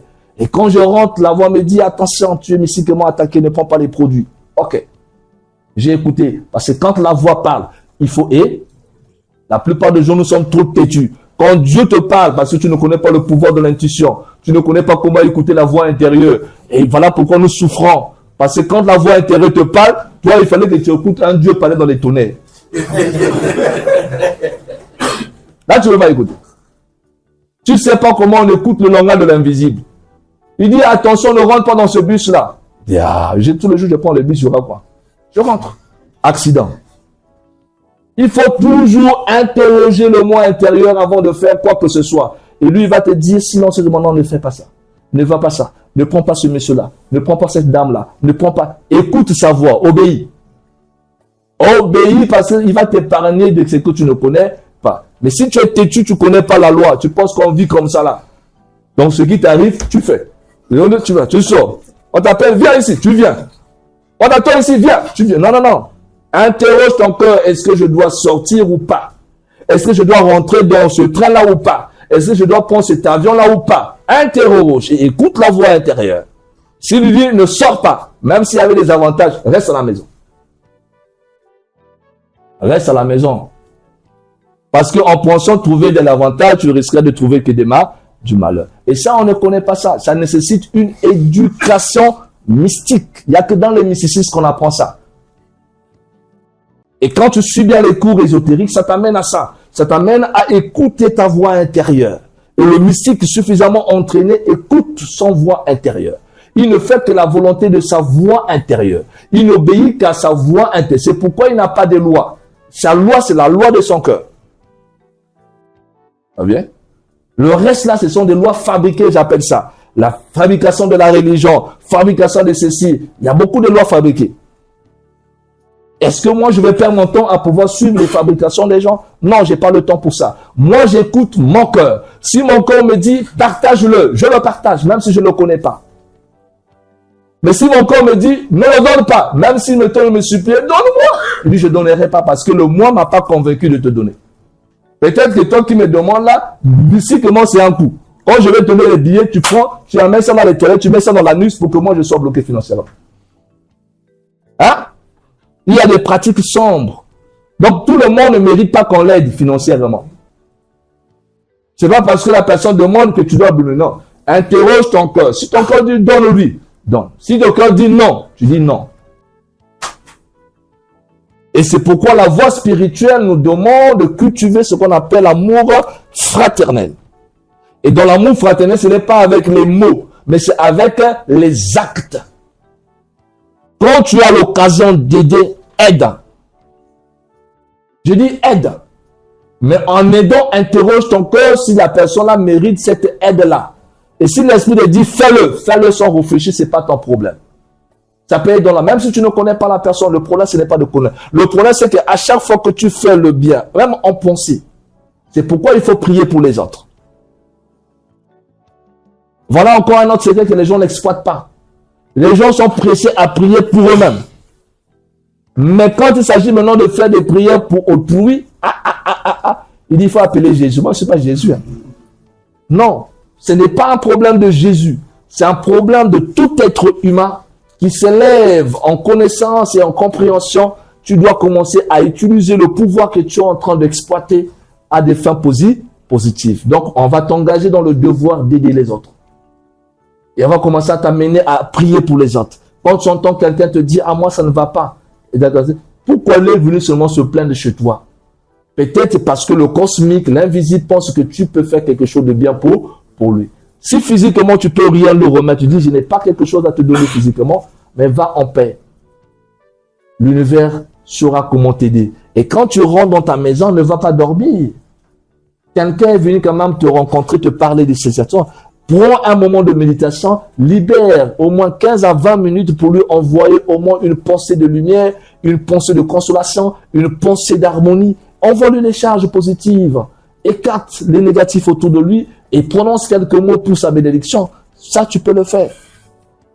Et si tu fais cette chose-là et que la personne n'est pas réceptive parce qu'il est bloqué dans son but de négativité, le bien que tu lui as envoyé, qu'il ne voit pas parce que la plupart des gens ne voient que le bien physique. Il voit que le bien physique. Il voit que l'argent.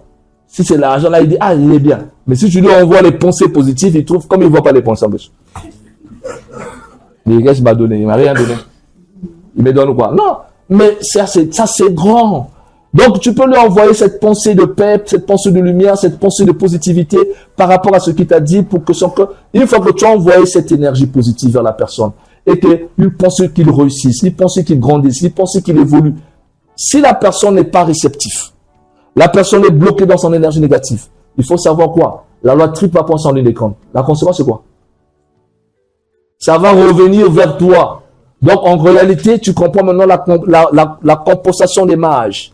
Quand j'étais en train de recevoir le secret magique, la première fois que j'ai maîtrisé le pouvoir, je voulais m'en servir. La soeur m'a dit, tu t'en sers pas, tu commences à aider les autres. Je dis, oh, moi-même j'ai des problèmes, maintenant je vais faire. Qu'est-ce que vous me demandez là?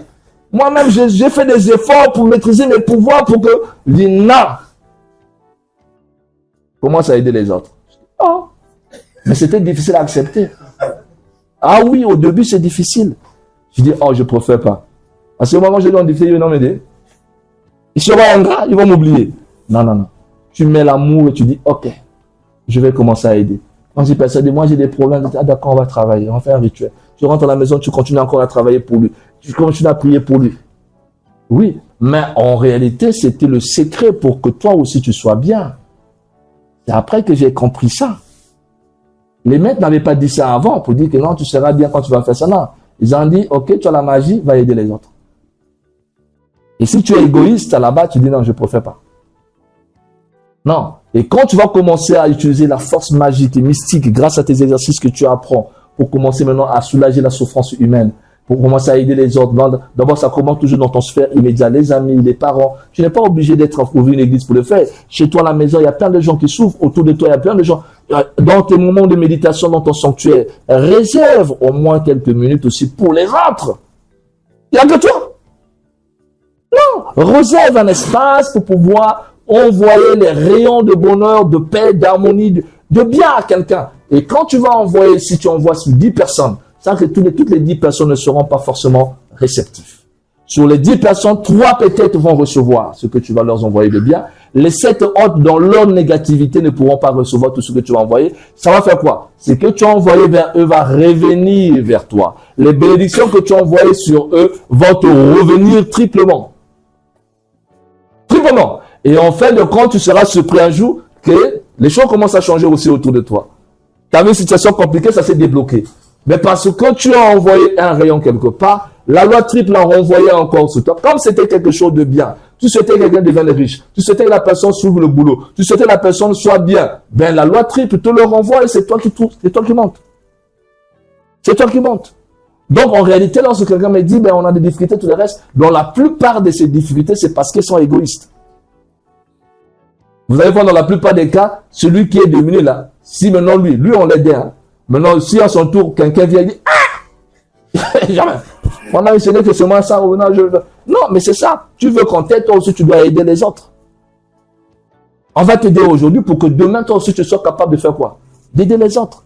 Moi je vous encadre aujourd'hui pour que vous fassiez quoi? Pour que demain vous aussi on vous encadre les autres. Et ce n'est que normal. Est-ce que en acceptant ça j'avais dit ok moi non. Nous faisons ça parce que c'est comme ça que la loi nous oblige à le faire.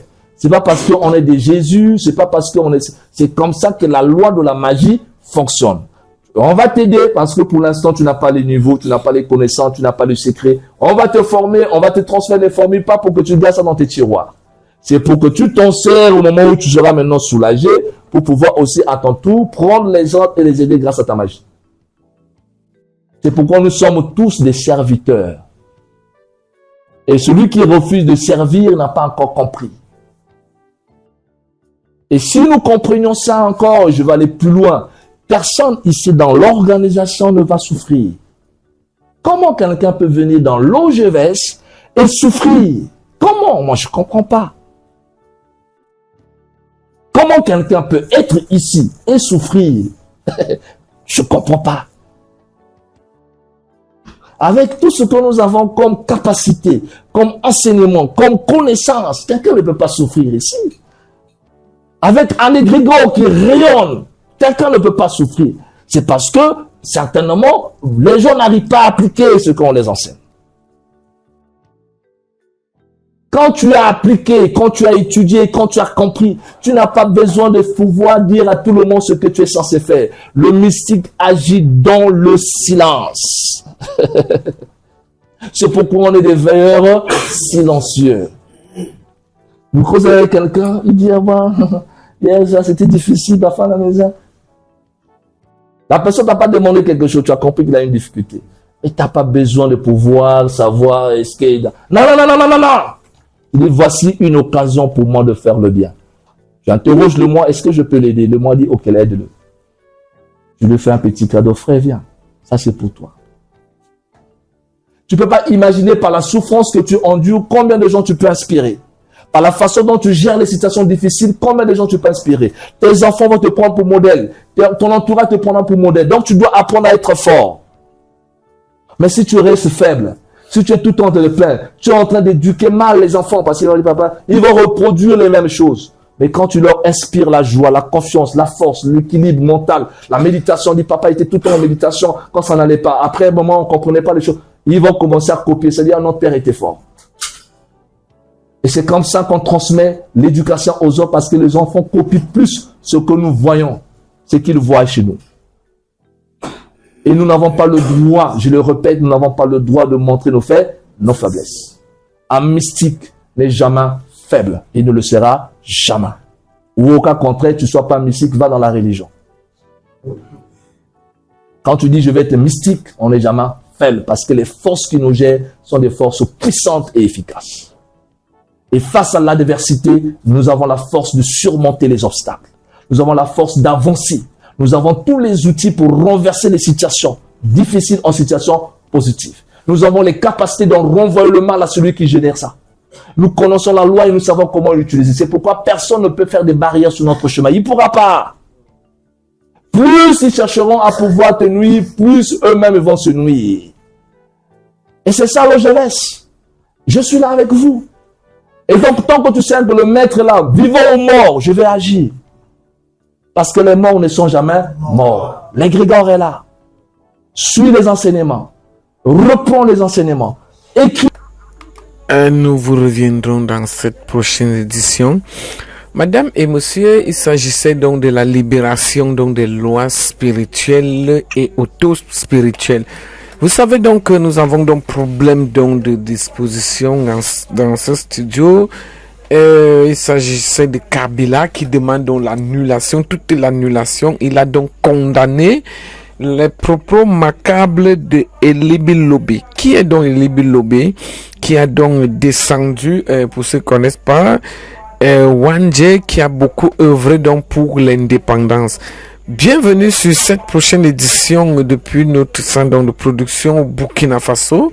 Nous étions donc avec l'un des correspondants de la RDC que nous avons contacté, que nous a donc exprimé donc ses mécontentements de monsieur Biya, que c'est depuis 82 qu'il est donc au pouvoir. Madame et monsieur, si vous allez donc peut-être nous faire confiance par hasard, n'oubliez donc pas